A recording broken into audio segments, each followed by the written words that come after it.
CityCast Pittsburgh is sponsored today by Open Streets PGH, organized by Bike Pittsburgh. It's coming at you Sunday, June 29th, where cyclists and pedestrians can travel 3.6 miles, all car-free through East Liberty, Homewood, Larimer, Point Breeze, and Wilkinsburg. So you can bike, walk, dance, skate, take an exercise class, check out local businesses, build connections, and see the city in a whole new way without the fear of cars. Again, all totally free. See the route at openstreetspgh.org and follow at openstreetspgh.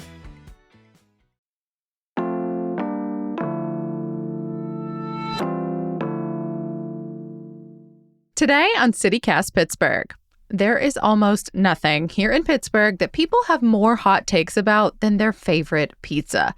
And one dude here in town is so passionate that he's chronicling them all. The highs, the lows, the trends, the awards, and best of all for us, the pies that you absolutely need to be eating right now. We are back with pizza journalist and aficionado Dan Tallarico to talk about the best pizza in Pittsburgh right now.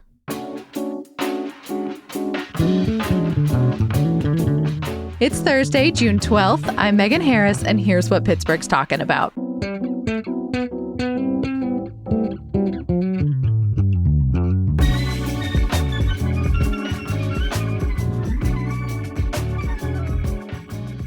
Hi, Dan. Welcome back to CityCast. Hey, Megan. Thanks for having me. I feel like we should disclose that once again, we are talking over real pizza. We just had several bites. We will save you the chewing noises. We got Driftwood Oven this time. Can't beat it. Top place in the city. What do you love about it? I love the artisan nature of Driftwood Oven and, following their journey from a mobile pizza shop to brick and mortar. I mean, that's just amazing, right? You love that. You love to see that. And then Neil Blazin, who, owns and operates that, has just a fantastic job, right? The quality's like through the roof, high quality everything. Dough is very unique for the area. It's sourdough, which is like a very different texture, different flavor. We got to-go pies and they were still like really crispy, but also chewy. And it's got like a little bit more depth of flavor, I feel like. Totally. You nailed it. Yeah. Very sturdy too. And I will say the one thing with Driftwood Oven, you got to get the ranch dressing. It's so good. We didn't get the ranch. I didn't know. Dipping that crust in the ranch. I mean, I think it has to be mandatory. Okay, well, we'll have to do that next time. Part of the reason we got Driftwood Oven, as you can expect, we're going to have a lot of recommendations in today's show, is because we put a call out to our listeners, our readers, and Dan, we got so many recommendations You're telling for Driftwood. Me people have opinions about pizza in this city? So many opinions. I hope you're ready. My favorite pizza spot is Driftwood Oven, and my favorite is the veggie pizza. Thanks for all you do. I would have to say my favorite pizza place right now in Pittsburgh has got to be Driftwood. Their sausage pizza has some amazing flavors to it as well. Their menu is all very delicious, but my favorite pizza is actually one that you can't get in the restaurant, and it's one that you have to get at one of their local events that they participate in, because the pizzas from their pizza truck are so good. They're Napoli style, and just absolutely delicious. That just feels so Pittsburgh to recommend something that you cannot actually get on the menu. Mm-hmm. So that was Susan H., Mitch F., and Ashley. Yeah, it's good luck hunting that down this truck that they rarely ever use anymore. But yeah, I think that's what, when people think about Driftwood Oven, that original pizza truck pizza was mind-blowing for people. And this was what? They were doing that around 2017-ish or so, 2016, still in the early days of, mobile pizza units in the city. Now we're overflowing with them, but that Driftwood mobile pizza was unbelievable. Yeah, and remains to be so when you can find it out and about. Dan, it feels like there's been a lot of pizza news lately. We have so many locals, for example, that compete in that International Pizza Expo over in Las Vegas. That's right. I was genuinely shocked at how many Pittsburghers go to that thing and also how many of them did really well in competition. Yeah, the International Pizza Expo is fascinating because there is a huge Pittsburgh contingency that goes now, and it wasn't always the case. Do they travel together? Through a group chat? How do they handle things? They're definitely, most of them are really good friends with each other. And what is cool is, right, you have people that have been going for years, like Caliente, for example. Famously, in 2016, they won Best Pan Pizza with their Quack Attack. And And then they bought the domain, like worldsbestpizza.com after that. But that kind of opened up the floodgates to be like, okay, Pittsburgh can compete at this level. And it inspired, I think, so many other people to go, right? Mercurio's goes, they do pretty well in Neapolitan typically every year. Ironborn sends some people. And then Susan Boyer, who is the manager at Ironborn, has like created this Las Vegas pie, which you get in the shop, that is phenomenal. And that score is really high. I think she got third in the pan division this year. We actually got a last minute call from Alyssa R. about loving Ironborn's pepperoni pizza. I have definitely eaten a ton of that over the years, but I'm not familiar with their Las Vegas pie. What's on that one? We're talking sausage. We're talking it's special sausage from a place in Ohio she grew up near. Nothing screams Vegas like Ohio. Exactly. Maybe that's why people were so excited by it. It's like, whoa, a piece of Ohio in Vegas, how unusual. So you got that. I think there's some mushrooms, but you could stop by the Strip District location. It's quite good. You'll leave happy. And Slice on Broadway this year won Best Cheese Slice. So, I mean, that feels like a really high honor because it's such a basic flavor. It's such a basic pie. Yeah. But there's a lot of ways that can go wrong, too. Oh, absolutely. And the thing that maybe a lot of people don't know about the International Pizza Expo, I think the competition is called like the World Pizza Games or something, is there's very strict rules, right? So like when you're making a cheese slice, like you do have to adhere to, certain restrictions. Like you have to use, you have to make pizza at a certain style, and it's a 2-day event too. So, last year Slice on Broadway won the first day and then had to come back the second day and I think got 5th place. But this year they dominated. And then there's only like 50 or 75 people competing as well, right? So are you the world's best? You're only the best of the people that are sending there. So there's some caveats as far as okay, they're the best. But, the best in the world. They are. If you want is to the best in the world. Your city of champions, pizza and otherwise.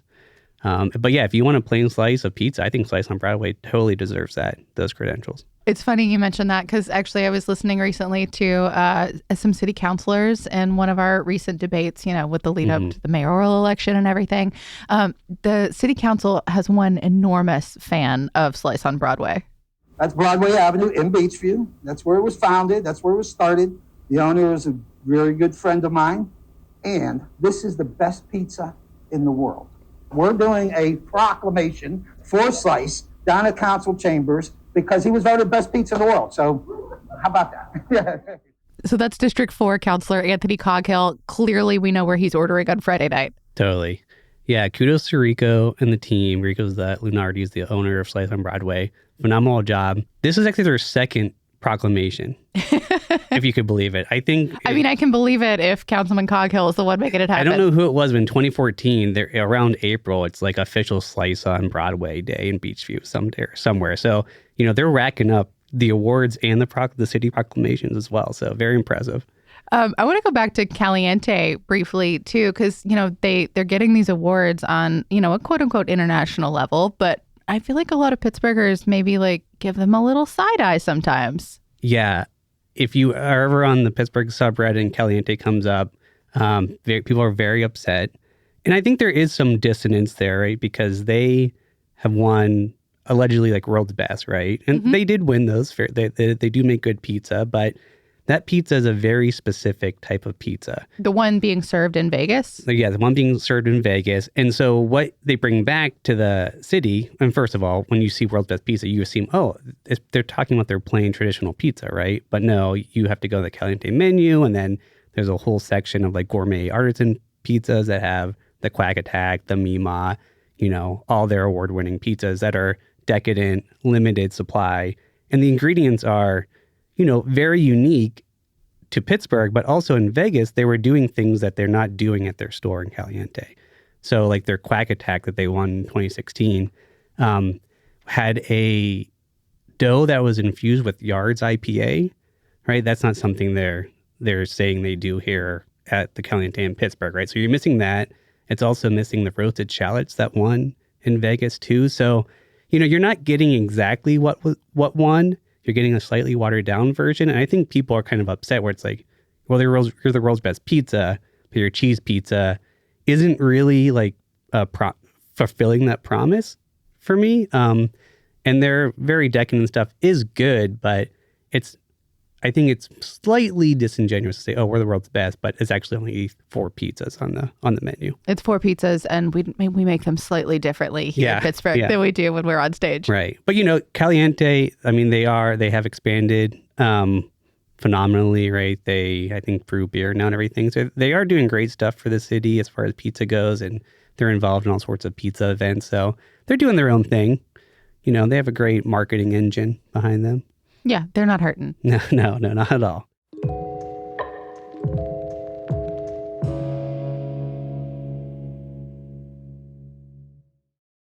Today's show is supported by Tree Pittsburgh and its STEAM Outside Camp. This summer's adventure runs July 21st through 25th at Tree Pittsburgh's gorgeous little riverside spot in Upper Lawrenceville. It's tucked up there along Butler, nestled next to the Allegheny River, which makes it so perfect for camp activities like paddleboarding. Tree Pittsburgh's STEAM Outside Camp sounds like so much fun. It's geared towards rising 4th through 6th graders and perfect for a budding nature lover. Throughout the week, campers will get the chance to travel through tree time, make tree art, journal, learn about investigative science, commune with nature, and care for trees across their different life cycles. And they'll also be empowered to be lasting stewards of our city's urban green spaces. Spots are limited, so if you have a kiddo in your life, make sure they sign up soon. Register at treepittsburgh.org/camp. This episode is brought to you by Nespresso and Samra Origins by the Weekend Coffee Collection. Introducing Samra Origins. My collaboration with Nespresso is a connection to my roots, to my mother, Samra. Coffee that hits the right notes. It transports you. Crafted with unique notes and bold, soaring flavors. Experience a taste that moves you. Nespresso and Samra Origins. Discover more at Nespresso.com. So let's talk about some pizza trends here in the city. What are you seeing pop up? What's new? What are you loving right now? I think what's most exciting to me is there's all these, newer, up and coming, pizza prodigies in the city. Unfortunately, we did lose the Enna Slice House recently. Massimo was making some amazing pizzas out there. Maybe some of the best New York style pizza. But, as far as pizza in the city goes, right, there's so many new pizza places popping up, like mobile pizza oven, right? Entry point, it's so easy to get into the pizza game right now. You got Munz, that's, has like Munz Monday at Allegheny City Brewing, and they're doing, I think someone coined the term Yinzerpolitan pizza, where it's sort of Neapolitan, but with a Yinzer spin, whatever that means to you. I mean, are they throwing pierogi on it? Like, what does Yinzer mean? No, it just means my Yinzer's making it, I guess. Okay. You could say. But it is sort of like a Neapolitan pizza, right? So if you want that like round, crispy pizza, that's not floppy, right? It's very delicious, good ingredients, good dough. Munz is doing great stuff. The 77 Club, they have really invested heavily in their mobile pizza unit. They just got back from a trip to Texas to pick up a mobile pizza oven. I think it's similar to the one that Driftwood Oven used. So they did their cross-country trip or Texas trip and came back, and they're popping up around town, and they're making some of the most fascinating pizzas. The pizzas have like a smoky tomato sauce, very decadent, interesting fusion type ingredients. Porchetta that's been marinated in all sorts of ingredients on these pizzas. I'm looking at one from a recent Instagram post, and it's got spinach, cilantro chutney, and roasted carrot puree. So good. I've had that pizza. It's phenomenal. You're like, why is this on a pizza? Then you eat it. You're like, well, why isn't this on more pizzas? Like Dustin and Brittany are doing a phenomenal job there, and they're great people, and that really care about making unique pizzas in the city, making pizzas you really can't get anywhere else. And this is what you call a mobile unit. Yes. So like it's a pizza truck. It's a pizza oven that's getting towed around town. Okay. Yeah. So it might be on a truck. It might be on something else. Look for the signage. Look for the signage. They did just get new signage. So when you see those 77s in the distance, you're in good hands. Get hungry. The CityCast team recently tried Upslope, which is also brand new. They were parked over by Trace Brewing. We hung out with them while we were doing our CityCast Pittsburgh neighbor event, our members only program. Their pies were so good. A little small, but delicious and pretty quick, actually. Yeah. Max at Upslope, he's great. I've had the pizza a few times, and it is, it's kind of what you want. It's a perfect like brewery companion. Yes, it was exactly the right size for the environment. Right. You got a beer in one hand, a pizza in the other. You're just like crushing it. And, they've been up and coming as well. And I think he, I saw him, he does the Lawrenceville Farmers Market on Tuesdays. I don't know if it's every Tuesday, but he's there occasionally. And he's working out the system, right? Every outing for him, I think he's evolving something, improving. He's refining some aspect of his pizza making. So I think there'll be great things from Upslope Pizza. And every time I walked by the booth too, he was asking folks like, what did you like? What did you not like? He was clearly trying to dial it in, like very receptive to feedback. Yeah. He's on a great pizza journey. He has like a full-time job doing something else, but like his passion is in the pizza. And then one other that you've written about recently, La Grassa. What are you liking from them? Yeah, La Grassa is very mysterious. I think we can all admit that. I think they only do pop-ups now at the Vandal, I think Saturday nights. But their whole motto is everyone gets a corner slice. So if you like crispy corner slice pizza, this is for you. It's somewhat like a Detroit-style pizza, right? So it's thick, but it has like some Sicilian quality. So it's pretty soft. And, I think they do a great job of creating an amazing pizza vibe. They're very fun people to follow. And late night pizza at the Vandal is just like this great juxtaposition of like, okay, this somewhat elegant place. And then this is like amazing pizza you're eating. Mm-hmm. But they do some really cool stuff, great toppings, ingredients. And, I like it a lot. I think some of their pizza could be a little too greasy or salty. So I would stick to like the more like veggie, maybe white based pizza there as well. But La Grassa is doing some cool stuff. I will give them some points though. I'm looking at, I think it's like their standard pepperoni or some kind of meat here. It's those little bitty slices that like curl up. Now they do become cups for grease, but they're so delicious. The Roni so cups, good. Cute and delicious. You almost don't want to eat them. No, I definitely want to eat them. And they have a tiramisu as well. They might be serving that out of a shoe. That is supposed to be quite good. I haven't had it, but it looks delicious. Tiramisu and a shoe. I love it. We got a recommendation from Kristen, originally from Rochester. Dan, this one kind of cracked me up. I'm curious what you think. My favorite pizza is believe it or not, is at the Beaver Valley Mall. It's Mall Pizza. That's what it's called, Mall Pizza. And it is so good. It's like a New York style, I'd say, which is hard to find around here because everyone's square pizzas. Have you had mall pizza? I have not had this mall pizza, no. I mean, it sounds fascinating. And I think everyone has a mall pizza story, right? Is there anything better than a Sparrow's at a mall? Yes, there are a lot of things better than that. Okay. My former employer years ago. So I think it's a great idea. I've not had it, but when you're shopping, you're getting hungry. You can't shop hungry. You got to get a slice of pizza. Yeah, absolutely. But I mean, what do you think about this like idea of New York style pizza being like kind of difficult to acquire here?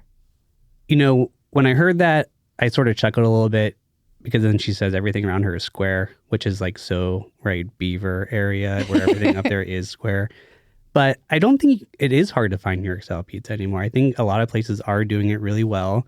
Obviously, we have Rockaway, right, newly opened in Regent Square, doing phenomenal work.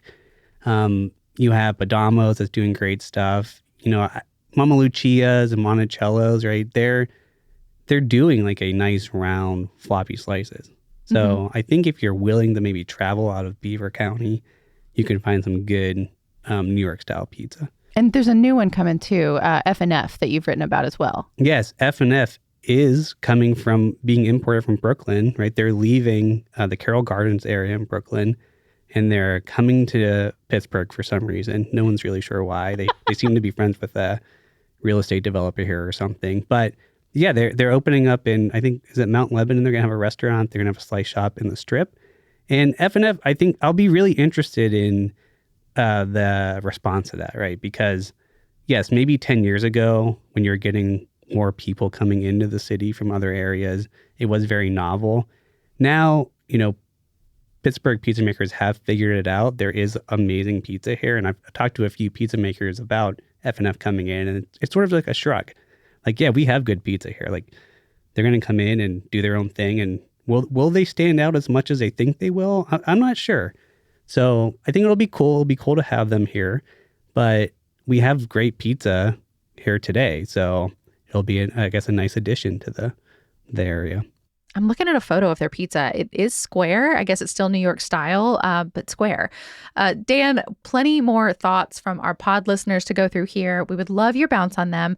And actually, we not just your bounce, but like your recommendations, because that was a big theme from a lot of the folks who called in, that they love a thing, but they want to know what else they should try. So as you're hearing these, I want to know what you would recommend they try next. So we'll start with Bon M in the Strip District and Natalie in Oakland. My favorite pizza is from Pizzeria David. It is a spinach and artichoke pizza. Hi. Thanks for letting me be a neighbor. I'm in the Oakland area, and my favorite pizza place, because I'm in the Oakland area, is Antunes. Cheap, fast, great. I kind of want to try more in the Pittsburgh area. Dan, you were shaking your head for that last one. Antunes. Does Antunes serve pizza when the sun's out? I'm not aware of that. But there is like something to be said for having like a late night pizza that is available to you in your neighborhood. I mean, the 2 a.m. Antunes pizza, legendary. I would love to try it in like a Friday night family setting. That just doesn't seem like that exists, but I'm willing to give it a shot. I think you make your own opportunity with that one, but don't forget the recommendations. If you like David or you like Antunes, what should people try next? David's great. Walk down the street, Driftwood Oven. Maybe Lupo would be good too. That's sort of like, good sauce, New York style. David is, I feel like, somewhat unique in the area. I'm going to recommend Rockaway as well. That just goes across the board to everyone. Everyone should try Rockaway. If you can get an order. Producer Sophia has been doing the Lord's work over here trying to get those pies, and the waits are insane. It's like an hour and a half, hour and 40. Get in line now. Wherever you are, just drive to Rudin Square, get in line now. But yeah, David, I think you're already in a good spot with David. Definitely try out some of the other areas nearby. Driftwood Oven, Lupo. I think those would be good places to start. How about Ellen R? My favorite pizza place is, of course, Giuliano's in Robinson Township. Are you familiar with Giuliano's? I believe I have had Giuliano's a long time ago. If I remember correctly, it might be a little bit of a sweeter sauce type place. So, if you're in that area, maybe, Police Station Pizza wouldn't be a bad choice. It's not that far away from there. There was a David out in Robinson as well. So, why not lump them in there? Okay, here's Jim F. in Pleasant Hills and Grace K. in Shadyside. My favorite slice is from Pizza Shack in Brentwood because of their unique sweet sauce. My favorite slice since I was a child has been Fiore's. Just a plain cheese pizza. I think the best pizza in the burg. Okay. People like sweet sauce. If you want the sweetest sauce I've ever had, go to Punxsutawney and get Lasca's Pizza. Okay. It's basically sugar and cheese combined, red sugar. But, if you like Fiore's, obviously, you got to recommend Minio's and Aiello's. I consider those three very similar to each other. Let's see, what else would be good? Slice on Broadway isn't super sweet, but I think you could get a good sort of evolution of that Fiore's pizza through Slice on Broadway. So I would add that to the list as well. Well, let's end on a high note. I'm curious if you have a favorite right now or, just like kind of an all-time classic for you and your family. For the fam, Spack Brothers, number one with a bullet, only because my daughter refuses to eat anything else. Actually, we got voicemails about Spack from Megan M. and Rachel K., but then we're going to let your daughter, your girl Charlie, speak for herself. My go-to pizza order is a margarita pizza from Spack Brothers in Garfield.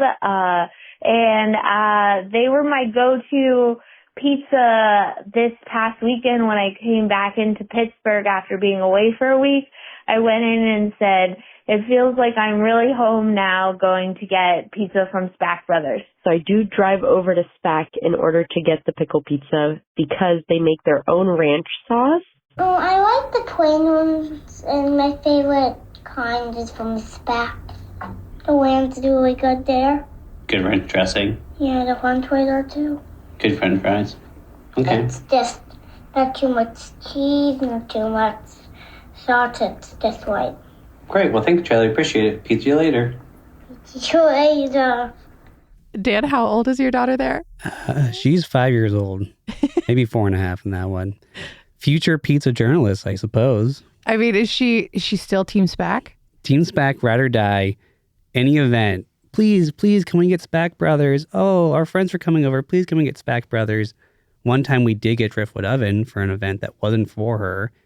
She was like pouted for days, livid that it was not SPAC in the house. Get the fries, the hoagies off the hook, and the pizza is amazing.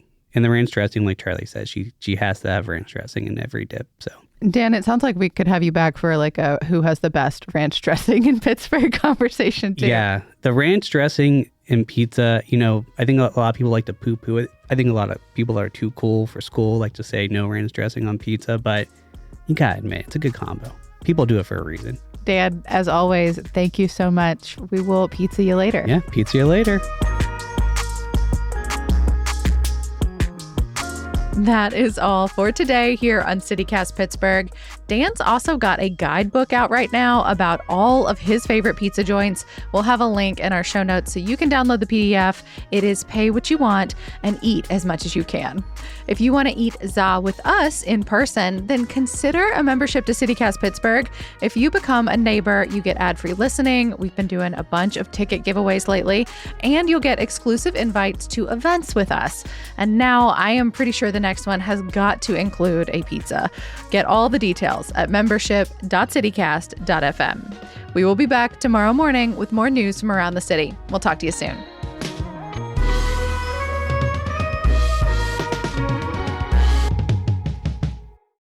I mean, there are a lot of jokes about Pittsburghers and ranch dressing. We could leave it there. Exactly. And, a lot of people now are making their own ranch dressing. So restaurant ranch is the thing. You have to make it in-house. You have to make it in-house, and everyone does it quite differently, and it's so good.